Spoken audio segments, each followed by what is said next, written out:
So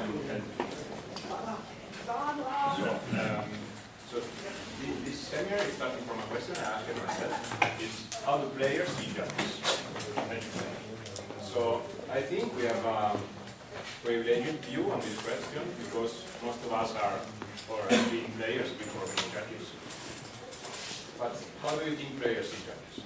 So I think that the answer is multiple.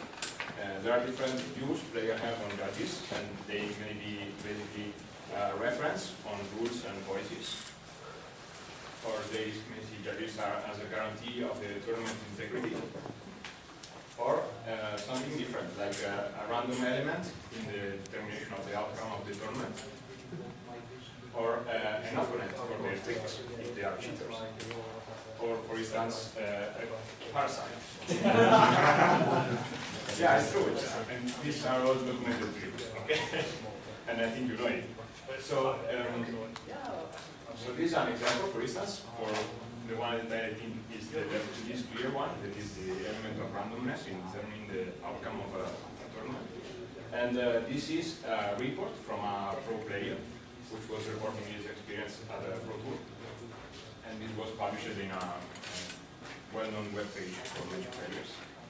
So he is basically telling that he lost the match because of the decision a judge made on a rule. Okay?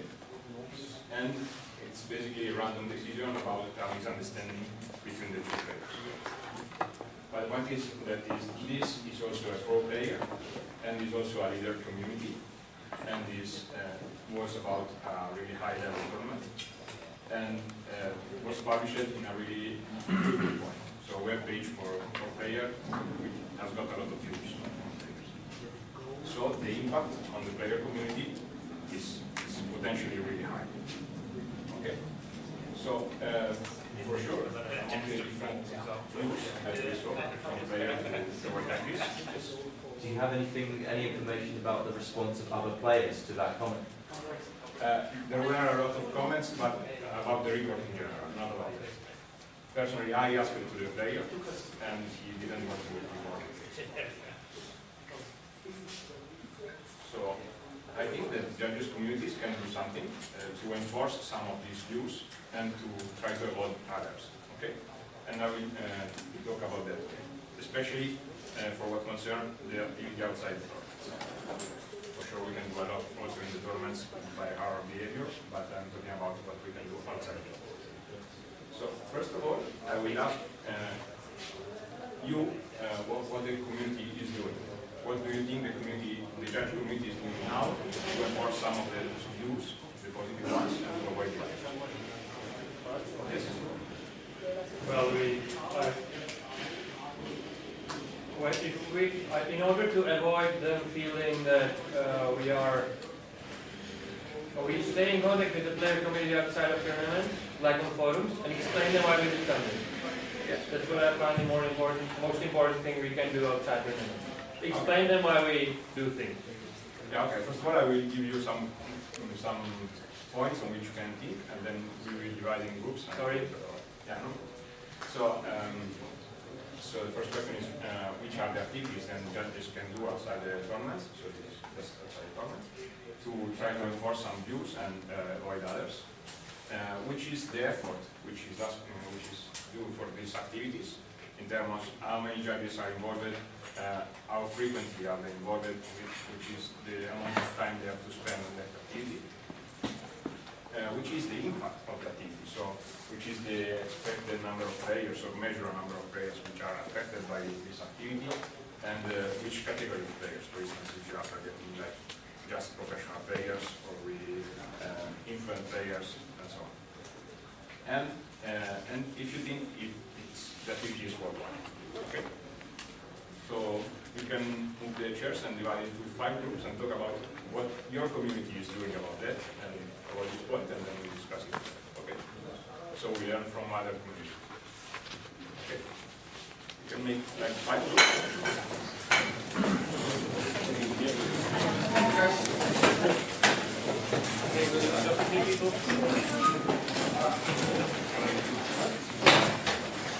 Everybody is happy to talk about the activities of your local community and how this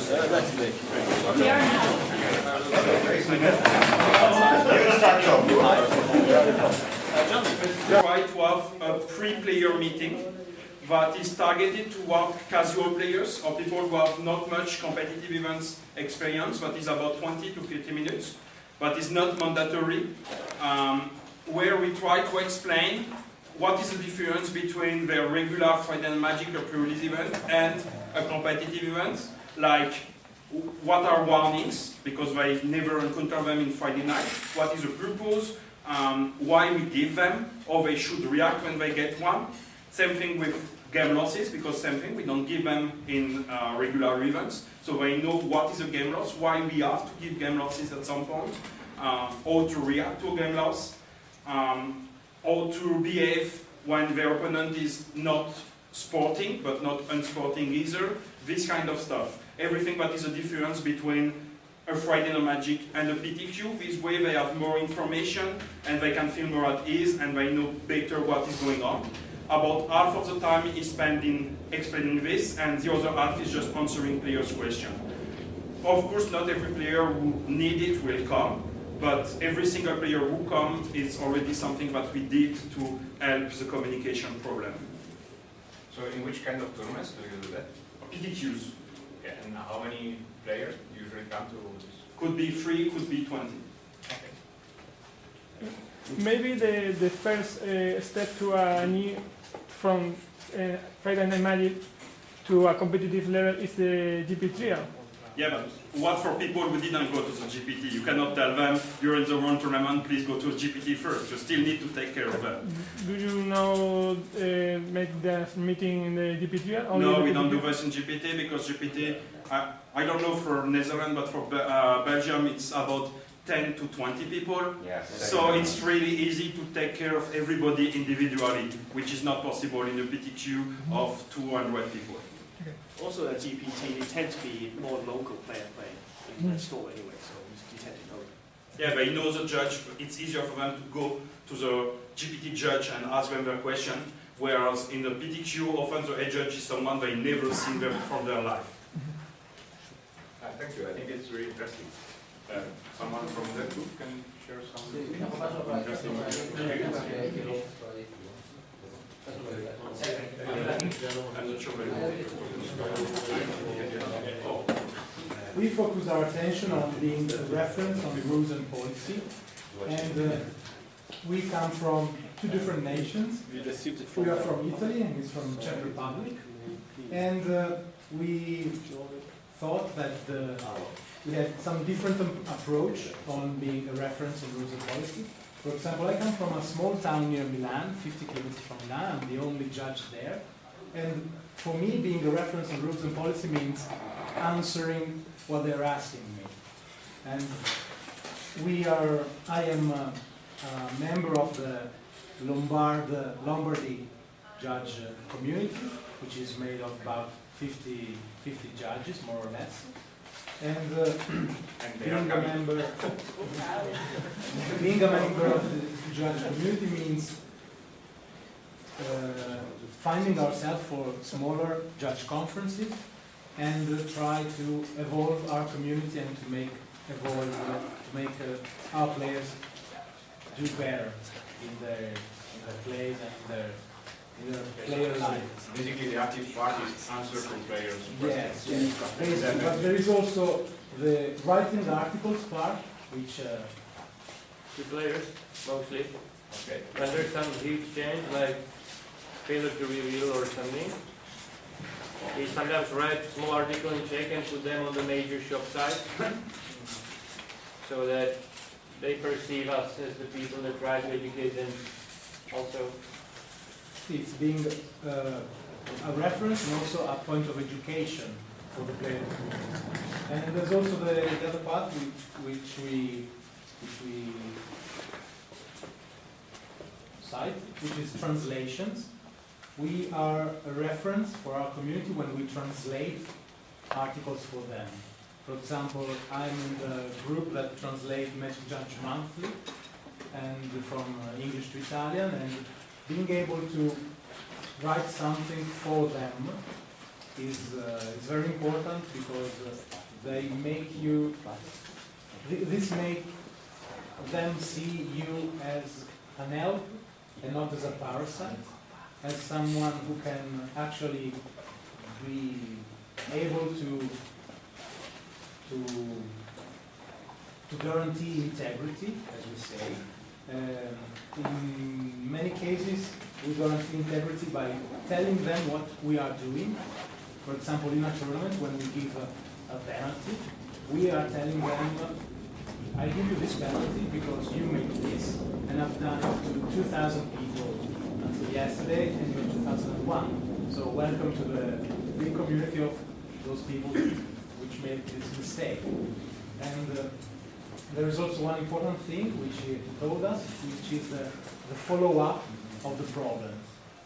If a player comes to us after 1 or 2 rounds and he explains us a problem that he faced during the tournament, it's very important for us to try to understand what was the problem and try to ensure him that we will help him resolving it, even if it happened before. Maybe we can avoid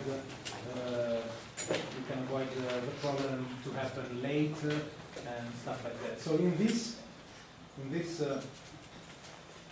way, we can both guarantee integrity, and we can also be seen not as a parasite, because they see you as a parasite when they don't understand what you are doing. They see you as a parasite when they think the TO is paying them and not paying for my prize. But if they understand that we are here and there for them, they won't see us as parasite, but they will see us as a part of the event, as a part of their play. Thank you. Can you say something about the effort that you devote to writing and translating articles for players? Like, how many is this something that you do like periodically in time? Or? Yes, for example, for Magic Judge Monthly, we are a group of 4 or 5, I think, person that translate, and I have to translate the monthly every, I think, 3 or 4 times a year. So the effort is not that much. I mean, it's feasible. But even if there's only 1 people translating the Magic Judge Monthly, it's a couple of hours per month. So it's not that big of a effort. But it's that big of an impact after your effort. If your effort is, let's say, from 0 to 100, if your effort is 50, the return of your effort is, for sure, it's more than that 50. Because all the community will read what you've done, even for the article, for the translation, for everything. All the community of players will read what you've done, and they will make questions. And as you said, I know who was the guy, probably, on the previous one. And as you said, that one, from that question of that player, all the community started to speak and to write and to tell, the parasite, no, randomness, stuff like that. But if we carry on helping them, and if we carry on telling them that we are doing what we do for them, those things will happen less and less. Yes, I think the same, so this is why I tend to be the same. Okay, so thank you. Can someone of you explain about an interesting experience you have in your community? So, Hi. I'm from Turkey, and we had some from our region here, so we have mostly small communities. So what happens in small communities is that most of the players are already our friends who we know for many, many years. So there, for my case, for example, I've been a judge for many years, so everybody knows me and has that respect in a way. So it's much more easier for me because we have, for example, a Facebook group where almost everyone is there. So when something happens in a tournament where we had a little bit, maybe a discussion about the ruling, it comes up. And we have the opportunity to talk to every player who is actually interested. So we don't have, for me, I don't have that issue that much, but it comes up here.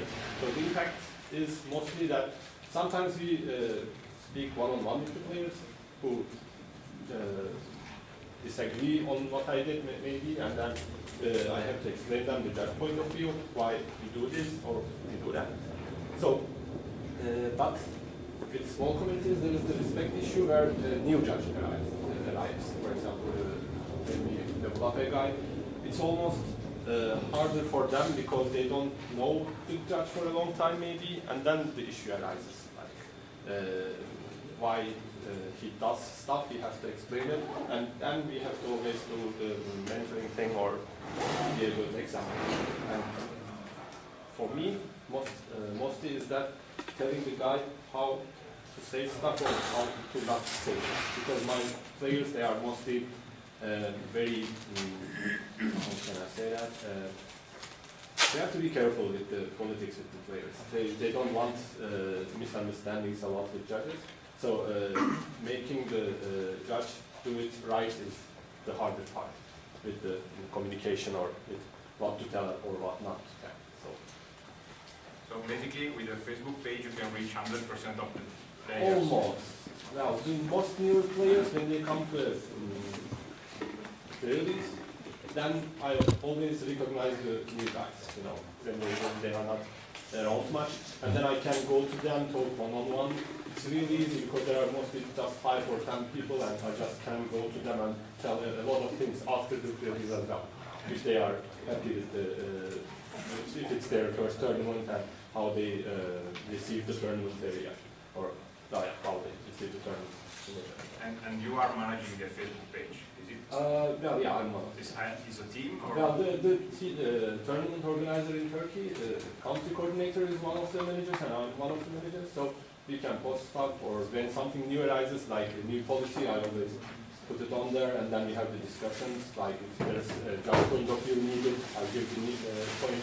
And mostly when new stuff happens, like the preliminary PTQ change, I just go and make a little bit of a sort of a workshop where people can ask me what that means or how things are going to change, and then I can do one-on-ones if they are more interested in the answers, because big changes, people are mostly interested. And I have the luxury to go one-on-one to almost everyone, because the community is so small. Since this is interactive, you have always to be there to Well, I live next door to the biggest store, so I'm always there. As I said, when the community is small, if you are very easy reachable, I'm always almost there. You know, once a week I go there. Everyone can approach me and ask. I do most important things on the Facebook page as well, if it has to go to everyone. But otherwise, I'm very reachable. That's the advantage on. It's much easier. Yeah, so that's the advantage on small communities. Not that my point actually. So for the group, we have the discussion that small communities do a lot of the discussion online, I guess, right? So if your community is small, that makes these kind of things much more easier to handle because you are a friend with the guy who already has the issues. That's it. Thank you very much. Okay, so someone from this group wants to tell me about your experience.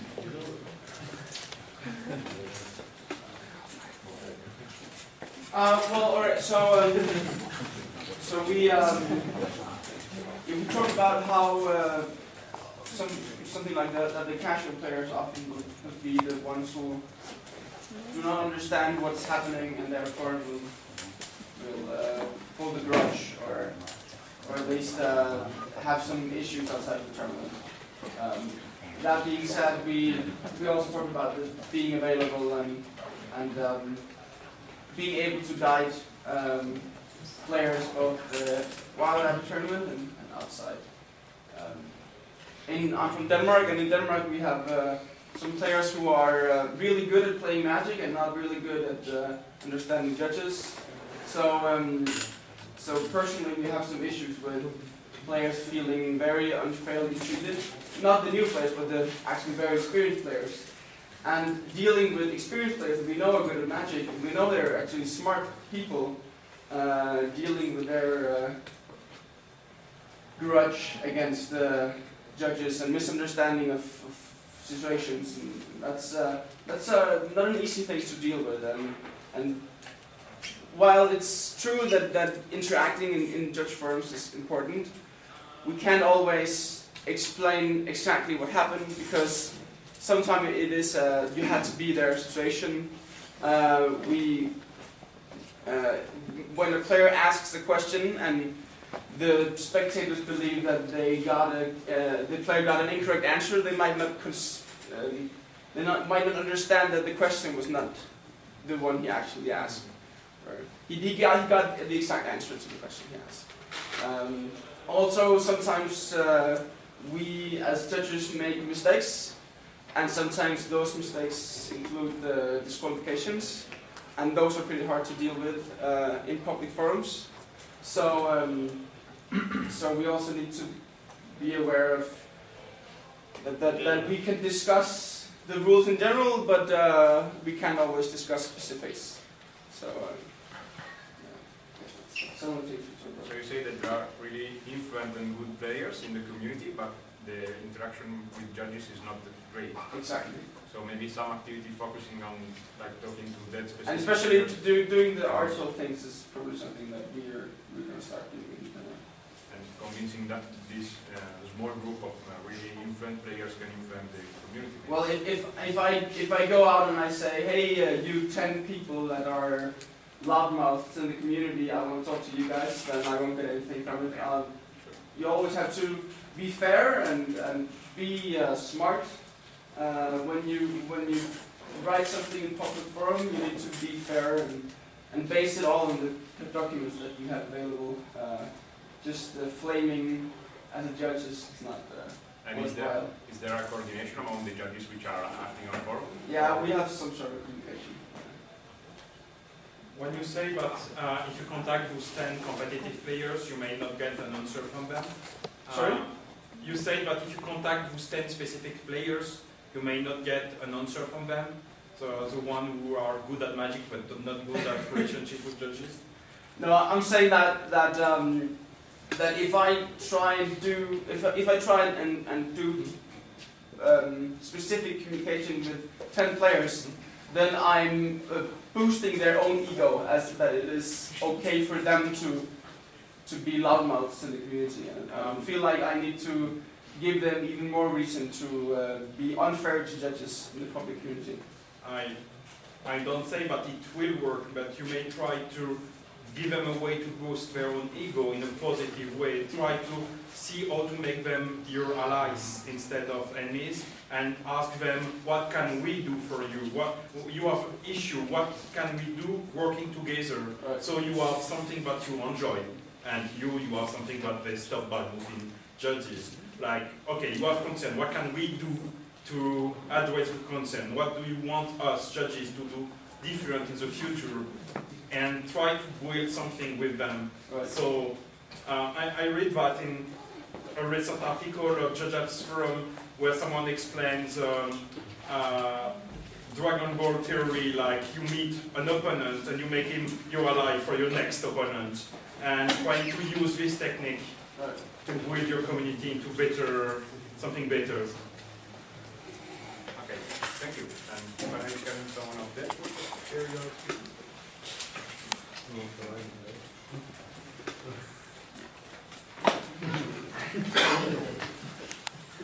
Okay. Sorry that I'm not so fluent in English, and we have a problem with this discussion because we Spanish things. So I will do my best to give you the discussion here about the relation between judges and players. The points we focus on them is compare the local communities. So when we talk about 4 communities, it's Belgium, and we talk about Spanish community. I don't know the exact region of Spain, because Belgium is a country that is country. And we talk the difference between the players have a feeling about a judge depends of its level. In our local community, we have a lot of competitive players, so they have a good feeling and good image of the judges. But we know that in other parts of the country of Belgium, for example, maybe more regular players have a bad feeling about judges because maybe my opponent called a judge, it's It's to protect his trick or protect of something wrong. So for him, the judge is the policeman, not there for help the players to have a good moment and a good feeling during this tournament. Maybe in a PTQs or a GPT or FNM. And after Angel told us that in Spain, in his local community, he gave an important point to explain to all the players before the start of an event that why the judge are there for help the players and not to give a bad image of sorry for my English. So basically, like in the announcement at the beginning Yeah, of the tournament. to make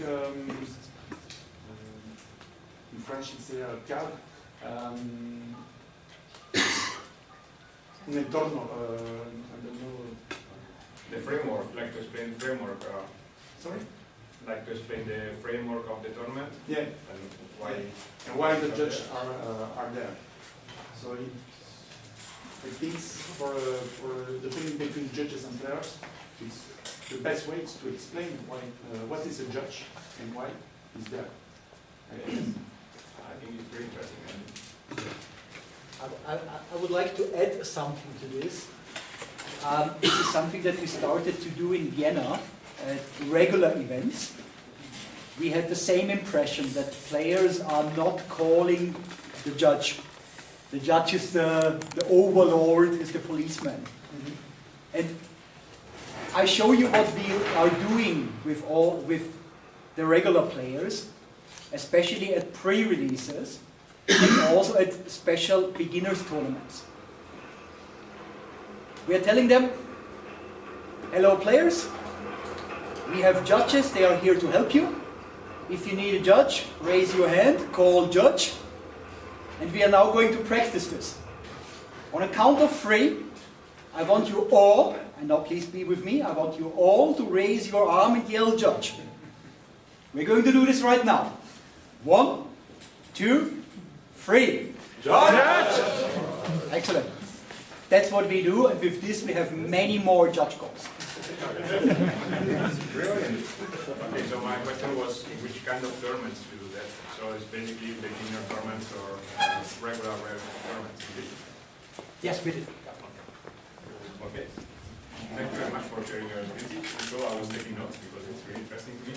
And now I'm going to explain to you something about what we do in our communities and what I saw in other communities. So can you arrange the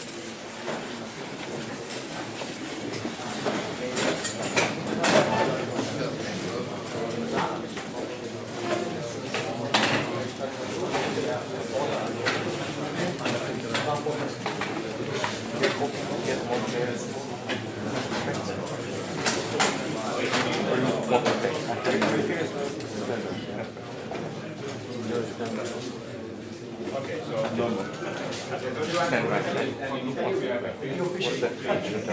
I am ready for you. And this is targeting players, and it's managed by judges. And we publish daily curiosities about medics. We put their questions and we answer to questions by players about rules and policies. And we also point there some articles or translation from English articles about articles that Daniel Jeffries write. For instance, we translate their cranial insertion, card of the months, something like that. And we also write articles about big changes in rules, and we point them in the Facebook page. And we also publish there live results from big tournaments. For instance, the top 8 of the TTQ, we place there the name of the players which are in the top 8 and how it's going and so on. So, which is the effort behind this activity? Well, there are several judges involved because of coordination, moderation, discussions, and content production like writing articles, answering players, which should be done on a constant base. So it's involving several judges for a constant effort. On the other hand, the impact is really high because Facebook basically allows you to reach every player, every major player, and both if they are casual players or pro players. Okay. We have also a web page, and this is the address. And this is also partially targeting players. So in this web page, there are contents which are targeted to judges, players, tournament officers, someone who wants to become a judge, and so on. Here we publish for players, for instance, the calendar of the competitive tournaments which are taking place in the nation. Some contents of the judges. Judges receive from the content they place here punctual questions. Like I have a personal roots, and now I know the name of a judge I can ask. What happens is that the judge contacts are placed in alphabetical order, so the first one is taking really quick all the questions. So, for instance, we place there also information about how to become a judge, and what does it mean to be a judge. And there is also open access to articles that we write for our community. So, here also there are several judges involved on a constant basis because we write and translate the articles as also before.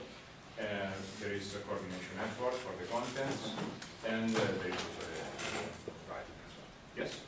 Yes? I'm sorry, I was wondering, how do you gather information for the calendar?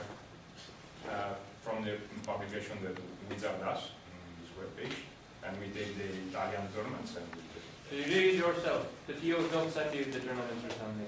no. Because like we are doing something similar. Just recently we started the project and we discovered that we will have to search the Wizards web page for tournaments and put them ourselves, or convince the TOs to put the tournament there for us.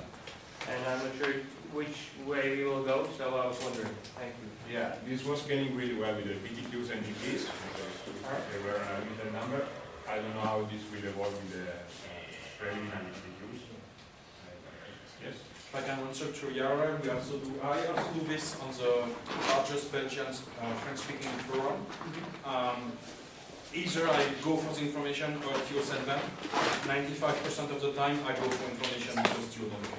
How much time does it take to find? Half an hour a week. Okay. Belgian is small. So another point on this, if you ask the TOs to send the information for your calendar, the small ones will send you information because they're interested in promotion, and the large ones won't, because you have to go for them and get the information.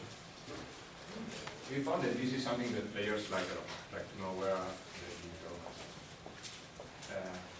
Okay, so about the content that we place in the web page, like 80% is translation of articles from English, and 20% is an article that we write, and we basically publish there 3 articles a week. And this is the number of visits on the web page. Is around, this is per day on the last 2 weeks. It's around like 200-300 visits per day. So it's good for our measure. And this is basically showing that half of the visits are new visitors or new IP addresses, and half are current. So why do we have both the web page and the Facebook page? Is that the Facebook page has got a much higher penetration in the players because basically everyone is on Facebook, and Facebook is pushing you contents. On the other hand, the web page is easier to organize and retrieve all the information, and like we have articles also divided into sections, and after for players and for judges, and special section if you want to become a judge, and or for tournament organizer, like I would like to have a judge my event. So, and moreover, some effort is shared between the 2 platforms.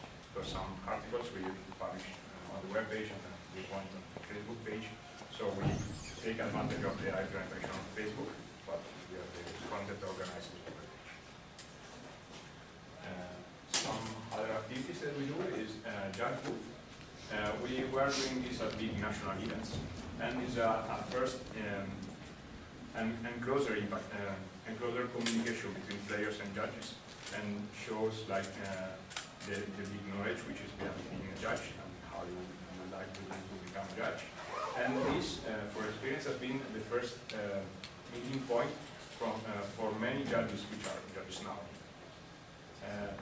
We were doing this at GPs and national tournaments, but last time it was 3 years ago. Newer than that. Yes? Are you doing it with Italian cards? I don't know, because I am judged just from 1 year, so I don't know what they're doing. Maybe. Because there is now an online version available for the judge booth. Yeah, I know. If you have a tablet and online access, you can just propose the judge booth. It's really easy, and basically as soon as you have an event with 50 more players and you have a spare judge at some point, consider doing a judge booth. It's the new tablet application is so easy, but there is no good reason to not have a judge booth at your event. Yeah, I really like the online version of judge booths, and it's really easy to bring. But the thing is that you have to bring it to players, because if it stays on the webpage, it's just there. Yes? So we started doing just pre-releases at the stores that I have that with, and it's really, really popular with the casual players. We use the online one, and I've just got a box of common and uncommon foils that I just give out. And casual players love the foils and come and get involved.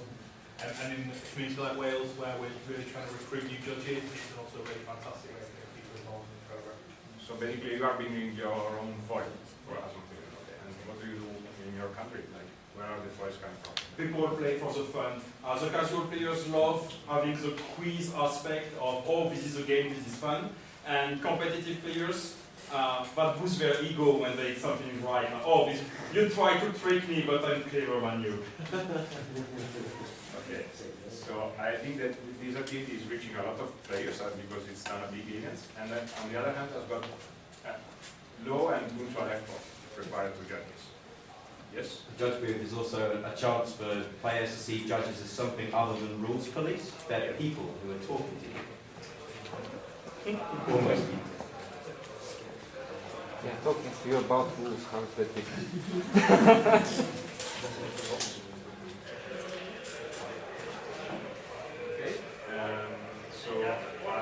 In Italy we also, some judges are writing articles for players forum, not for our web page, but directly in the forum where players are going.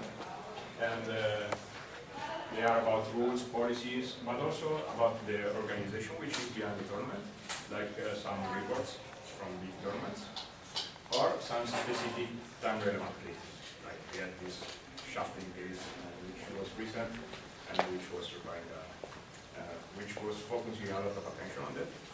So it may also be good to have a judge point of view, also on for our child program. So the effort is low because it's on demand and on specific topics, but it had a quite big impact for our local communities because for the articles we wrote there were about 1,000 views for reports, from judge report, which you think will not be interesting for players, and up to 6,000 views for the article about shopping, which was really good for us. They were really interested in what you can do or not do. So pretty high player penetration with results. Something that we are going to do in our community, we plan it, but it's not yet on the go. So we are having a dedicated section in our webpage for competitive players, inside the one for players. And we will put there with the contents, so article basically, but about the rules and policies for competitive tournaments and for competitive players. Aiming at impacting these like high influencing players, which are players which are pro players and have got a really influence in their tournaments. So impacting one player you can like spread. And again here judges are involved, like coordination of the contents, writing articles, and there. And also these articles will be open for discussion for players, so there will be sometimes like checking the discussion and driving it. And there will be an effort on the topics. We will also do some videos where judges explain to players rules and policies. this is inspired to Judge's Corner. I don't know if you know. It's a serial video by an American judge, which is explaining rules, making examples, explaining policies, and is focused on new players. And we found that the effort for this activity is pretty high, because even if few judges are involved, then they have to writing the episode that we are going to register, registering, the direction of the registering, the animations which are there for the examples, mounting everything, and we are going to need specific software and hardware, and having in mind to publish at a constant pace new videos. That's really hard effort. But we think it's yes. How many viewers do you get in these videos? This is something that we are planning to do. Okay. What we will do. Sorry. But for players, it's much easier to see a video like 5 to 10 minutes.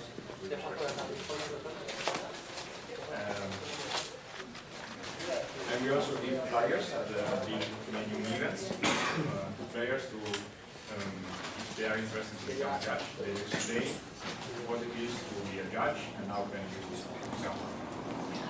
So this is also really low effort, because one decide how the flyer is and bring it, just bring the ingredients and do it.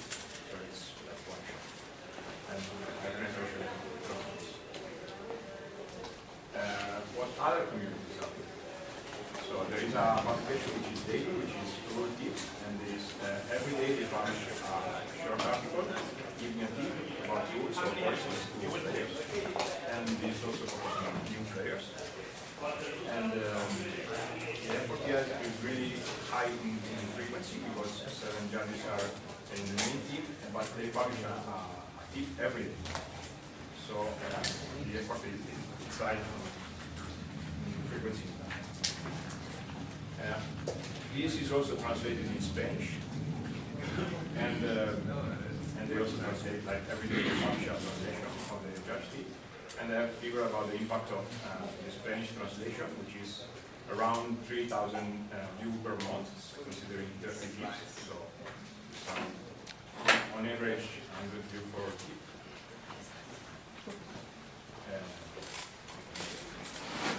Other communities also experience the fact of judges writing articles together with players on something which is interesting for both, and publish it on players' forums. For instance, this is an article which has been written by 2 judges and 2 players about slow play. This has got a really high impact, like 50,000 hits, so really high penetration. And there was a huge discussion below the article among players, and so it's something. And judges. Yes. And it's like that specific article not necessarily correct. Yes, I think that this kind of tool can be used if there is something which is to show the common concern on a specific topic, on which players and judges can analyze the common interests and the proximity of view on the specific topic. So yes, this was a critical topic, but I think that the tool is really interesting, and you can just ask an on-demand effort. So on the specific topic, plan something. Okay. So there are also videos. This is the original version of what we are trying to do in Italy. This is a serial video you can find on YouTube, and this is the judge which is really appearing on the video, and is explaining rules by a lot of examples, specific cards which are have really high impact on the day, like there is an episode on Tamoboy. Also policies, there is also a video on shuffling, and like what is a rel, and what does it change from regular to competitive. So they publish a video weekly, so it's really high effort, but they have a sponsor here, okay, so which is providing hardware, software, and help for mounting. Yeah, here I have the figures about the views that they have. It's from 5 to 10,000 views per video, with a high bid for shuffling again, 30,000 euros for the shuffling. Okay, so this is just to tell you something about the experience that we have in our communities and other. So, do you have some ideas or some activities that can be done on the same direction, which was not experienced before? Like, what can the judge community do to enforce some views from the players or avoid some others? And think about which will be the corresponding effort for the activity, which will be the impact, and if it will be worldwide in terms of return, in terms of impact and corresponding effort. And if it will be feasible in your community, because for instance we saw that some really small communities have got really different setting, frameworks and problems and can do something different. So I wanted to discuss this also in groups, but I think we are running out of time. So if someone has got some idea that we would like to discuss. Yes? In my community, it's a small local community. For 3 years, we have a project of 4 months of School of Magic for new players. For players about 15, 14, less than 18 years old, and we explain all the game, touching the rules, the basic rules, and when 3 or 4 lecture about a competitive event, GP Trial, for example, that is or FNM, and we try to acquire new players from this school to my Friday Night Magic or to a new level of GP Trial, and I have a good success with this. I have. So this is implemented in a specific store, is it? Youth Association. I am the TO of the store. I have in a juvenile association, and I have that project from February to May, and to acquire new players, especially for the summer, to a new activity in the summer. Okay, so I wanted also to discuss an idea I had for an activity in this direction, which is what I call the Facebook, which is a Jetwood, but on Facebook, like on a specific page, where on like weekly days or monthly days, we can place questions for players, and among the ones which answer correctly, we have someone which wins something like foil. So this will be a high penetration for the booth. As you said, like players are really enthusiastic about the booth because they can prove they are smart, and here they can eventually win something. So it's also interactive, which increases the penetration and shows like the judges are not just policemen. And but it also requires some effort, because if you are going to do this on a periodic basis, then you have a week effort on someone who is controlling the platform. Like, yes? We have this idea implemented in the Russian community, but from a bit different angle. Every day, question is posted on our social network. That's a rule question, and all the community can vote on one of the answers. And in the evening, we give the judge who posted the rule question gives the explanation, and sometimes he has the discussion about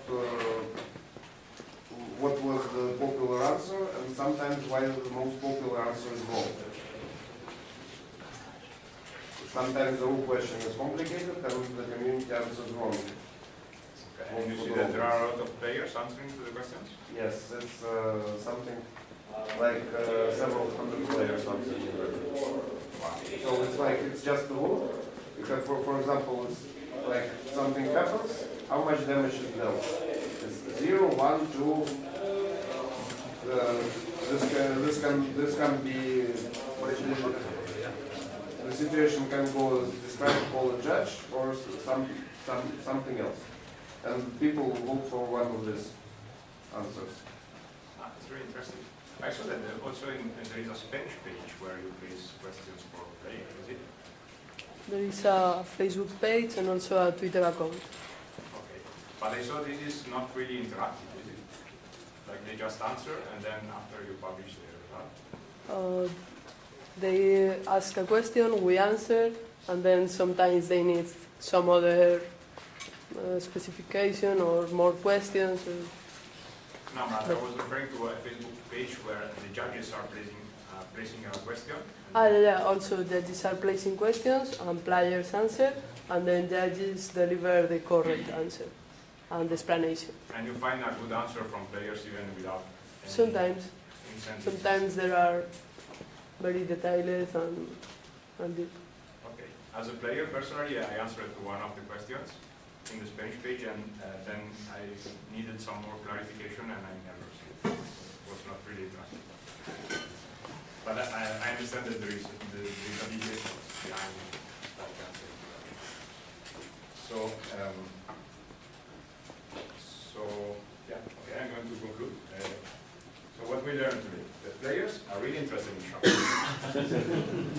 Okay, so apart from that, we talked a little bit on how players see judges and what we can do to improve it. And then if you are thinking to something that you would like to do in that direction, it is better that you focus on the specific goal that you have, that you keep in mind which is the target, like this subset of players, like the professional players or the new players, which is the impact that you are going to have, 100 players, 1,000 players, and which is the immediate effort that you will need for the activity you have in mind. And try to think if this will be feasible on your specific community, and the number of services that you can devote effort to it. And it's also really interesting to monitor the answers, the fields that we have, the number of answers, so that you also know it's going to impact as much as possible. Okay, so thank you for sharing your experiences and for listening. It was really interesting to me. I took a lot of notes, and I hope it was very interesting to you too. And if you have something more that you would like to discuss also offline, there's my email address. And if you have some questions, I can leave it.